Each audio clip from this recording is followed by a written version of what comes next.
Biz endi үй издеп табыңдар, өкмөт акчасын көтөрөт деди. Үйдү издеп таптык өзүбүз. Издеп таптык, алдык. Алганча туускандардын үйүндө турдук сол.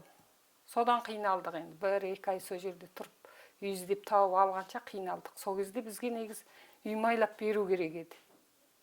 Оңай эмес го бирөөнүн үйүндө туруу деген. Азыр келгендер да сүйтөт. Сол туустарын издеп, туустарынын үйүндө туруп, содан кыйналып кетет.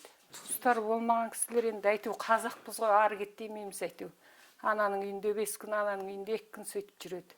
Багила Камалбек кәсіби тігінші, 30 жылдық еңбек өтілі бар. Успен ауданына келгелі осы кәсібін жалғастырып жатыр. Аудан орталығынан шағын тігін шеберханасын ашқан. Тапсырыс бойынша әйелдерге арналған заманауи киімдер тігеді. Кәсібін кеңейтуге қаржының жоқтығы қолбайлау болып тұр дейді.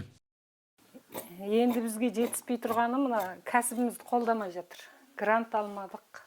Бірақ кәсібімді дамыта алмай отырмын. Қолдау болмай жатыр. Былтырғы жылы біз көшіп келген жылы айтты, келер жыл аласың деп гранттан қағып тастады. Келер жылы, былтырғы жыл ғой енді, өтіп кеткен 24. 24-ті айтты, сендер көшіп келгенге 1 жыл толық етті, сендерге берілмейді деді. Сонда қай уақытта берілу керек? Сөйтіп бізге өтірік айтады. Жұмыспен қамтудағылар айтып тұр.